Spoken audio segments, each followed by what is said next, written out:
Mesdames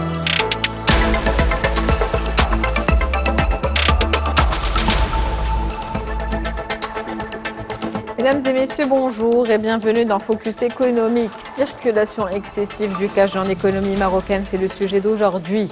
L'accumulation du cash inquiète, près de 400 milliards de dirhams, 28% du PIB, c'est ce que représente la monnaie qui circule sous forme de liquidité au Maroc, à un moment où la technologie progresse de manière fulgurante. 134 pays, ce qui représente 98% du PIB mondial, explorent la possibilité de lancer une MNCB. Au Maroc, nous sommes également dans une transition vers la monnaie numérique, selon le wali de Banque El Maghreb, Abdellatif Jouahri. L'introduction du e-dirham nécessite de limiter l'utilisation du cash. Comment expliquer cette forte circulation du cash au Maroc? Comment la limiter? Où en est la transition en cours vers le dirham numérique? On en parle donc aujourd'hui dans ce Focus économique avec Monsieur Nabil Adel. Vous êtes professeur-chercheur en économie à l'ESCA. Bonjour. Bonjour. Merci d'avoir accepté notre invitation. Merci pour l'invitation, toujours un plaisir. Un plaisir donc de vous avoir avec nous. Pour commencer, qu'est-ce qui explique cette, en tout cas, préférence, en tout cas pour les Marocains, d'utiliser le cash? Je pense qu'on ne va pas être d'accord depuis le début, mais c'est bon pour le débat. Alors, il n'y a pas d'utilisation excessive du cash au Maroc. En 2003, le cash représentait, c'est-à-dire la monnaie, les pièces et les billets de banque, représentait 19% de la masse monétaire. Elle représente 20% en 2024. Donc, il n'y a pas le feu non plus. Pas une grande différence, mais pourquoi ça pose problème aujourd'hui, du coup? Alors, justement, d'abord, pourquoi les Marocains ont-ils une préférence pour le cash? Alors, pour une raison très simple. D'abord, le cash permet une transaction immédiate. C'est sans frais, il n'y a pas de risque. Donc, ce qui fait qu'on accélère les transactions en utilisant le cash. D'ailleurs, le cash est la forme la plus pure de la transaction et elle est supérieure à toutes les autres. Vous n'avez aucun moyen de paiement qui garantit en même temps la sécurité, la gratuité et l'immédiateté de la transaction. Il y a toujours un décalage, il y a toujours un risque et toujours un frais. Donc c'est pour ça qu'on a une préférence pour le cash, parce que c'est un moyen qui est très difficile de faire les transactions. Aujourd'hui, beaucoup de gens, quand on a ce genre de débat, c'est qu'on confond entre deux éléments importants.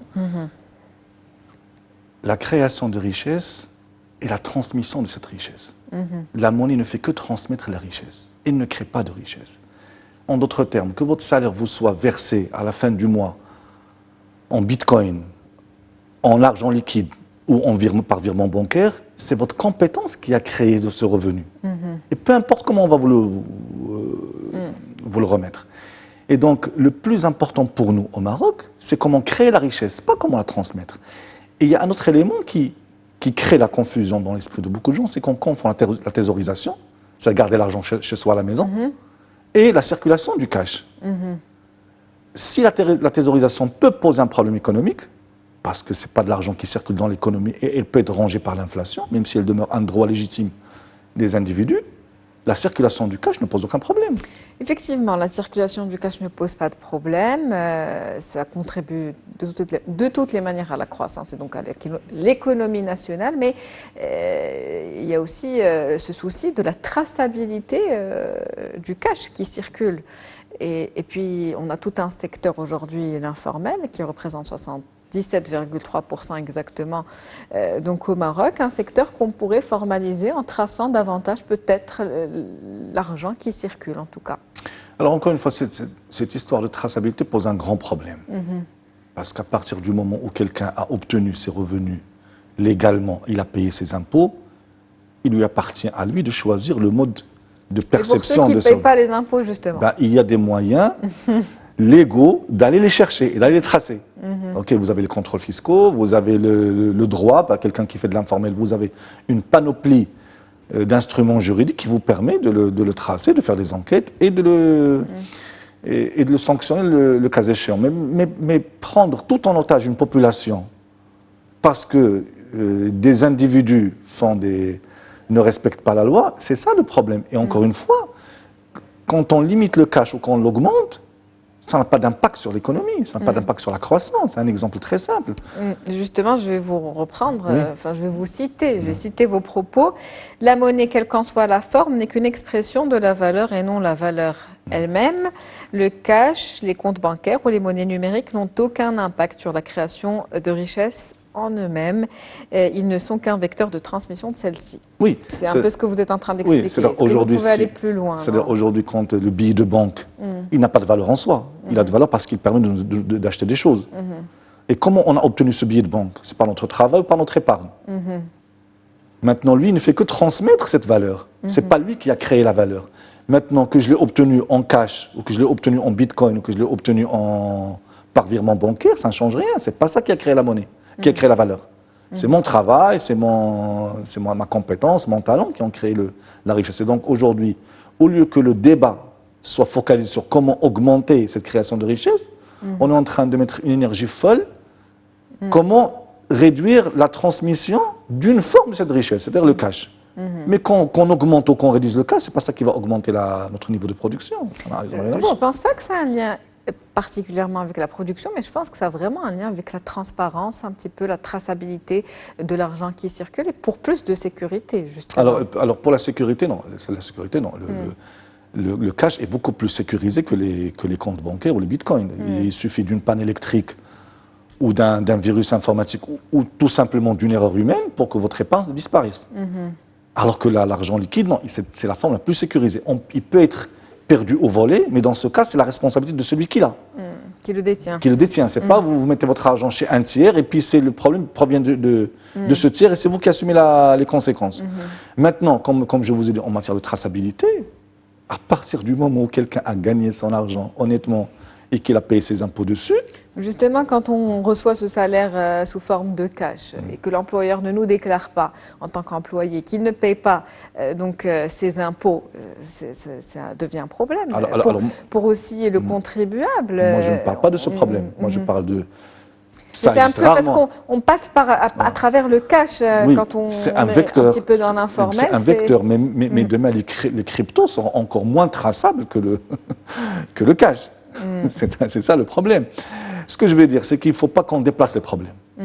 C'est qu'aujourd'hui, moi je parle de l'employeur qui vous a déclaré et qui a payé l'impôt sur votre salaire, enfin pas l'impôt, les cotisations sociales sur votre salaire et qui préfère vous le remettre en espèces. Je pense que ça dérange personne. Non, mais justement, c'est ça le débat. C'est que pourquoi on va vous le remettre en espèces? C'est ça, ça ce qui dérange. C'est que même dans cette situation, on veut qu'il y ait une circulation à travers le système bancaire ou les crypto-monnaies, le cas échéant, demain. Et justement, cette déclaration donc, du fait que pour cette instauration du e-dirham, il serait nécessaire de limiter cette circulation du cash. Comment expliquer cela? Alors encore une fois, l'utilisation du e-dirham ou de n'importe quel outil technologique suppose beaucoup de préalables. Parce que numériser les transactions, c'est également une solution face à la circulation du cash qui ne vous pose pas de problème à vous en tant que personne. Encore une fois, juste pour que mon propos soit clair, moi je suis pour la multiplicité des moyens de paiement.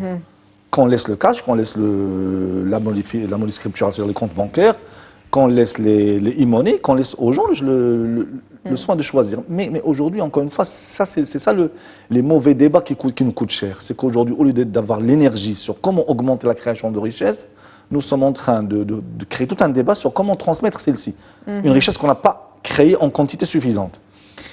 Aujourd'hui, quand on parle de e-dirham, ça suppose d'abord des installations importantes en matière d'infrastructure, d'éducation financière, parce que tout le monde n'est pas à l'aise avec ces outils. Déjà, le compte bancaire, il y a beaucoup de gens qui ne comprennent pas toujours quand ils reçoivent leur extrait de compte à la fin du mois, ils voient des choses sortir dans tous les sens, ils ne comprennent pas à quoi ça correspond.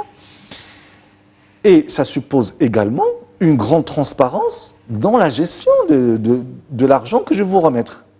Et si demain, je vais mettre tout mon portefeuille dans une monnaie virtuelle, vous imaginez la responsabilité que je vais mettre sur le poids de ces organismes. Il faut qu'ils soient suffisamment contrôlés, assurer la bonne gouvernance. Donc, il y a tout un préalable pour pouvoir... Une monnaie virtuelle mise en place par la Banque centrale, ce n'est pas n'importe quelle monnaie virtuelle. Mais aujourd'hui, la Banque centrale contrôle les banques commerciales. Et ça n'empêche pas d'avoir des catastrophes au jour le jour dans la gestion de nos comptes.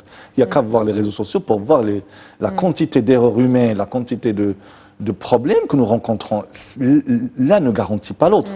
Maintenant, effectivement, il faut introduire le e-dirham. D'ailleurs, on a tardé. C'est une nécessité, effectivement. C'est une nécessité. Mais de là à dire, je vais l'introduire pour empêcher une autre forme de monnaie de circuler, c'est ce qui me pose problème. Maintenant, moderniser au maximum, bien sûr, on est tous pour. Je ne pense pas que ce soit pour empêcher une monnaie de circuler. Parce que vous m'avez dit, ça passe par la réduction de la circulation du cash. Oui. Donc, l'un se faisant au détriment de l'autre. Mais aujourd'hui, le vrai débat, c'est que nous avons 400 milliards de dirhams, d'après les dires de M. Jouari, qui ne transitent pas par le système bancaire. C'est ça le vrai sujet. Et donc, qui empêche le système bancaire de créer de la monnaie par la distribution de crédits, parce que cet argent va servir à distribuer des crédits.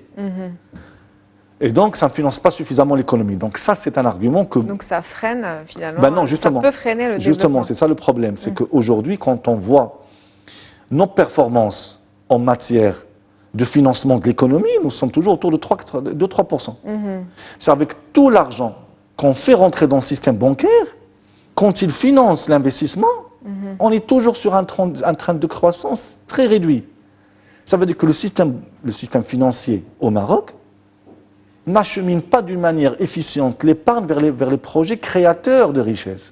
Et donc aujourd'hui, nous avons endetté les Marocains. D'ailleurs, la part des crédits dans le patrimoine des Marocains est passée de 25% à 30%, à 33%, mais la croissance économique n'a pas explosé pour autant. Nous devions nous attendre à ce que cette bancarisation des Marocains se traduise par une augmentation des taux de croissance. Il n'en est rien. Donc même les 400 milliards de dirhams, si demain on les intègre dans le circuit bancaire, il n'est pas dit qu'ils vont créer de la croissance là où tout l'argent que gère le système bancaire aujourd'hui ne crée pas suffisamment de richesse.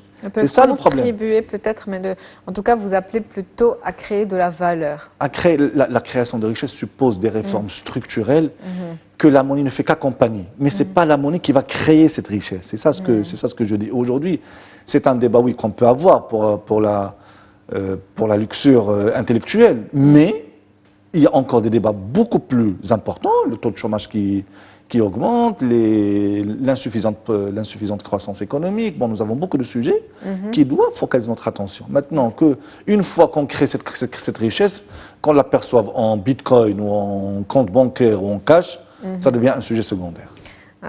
Merci à vous en tout cas, Monsieur Nabil Adel. C'est sur ces derniers mots que se termine cet entretien avec vous. 13 minutes, ça passe très vite, c'était un sujet important. On aura peut-être l'occasion d'en parler plus tard, avec plus de détails.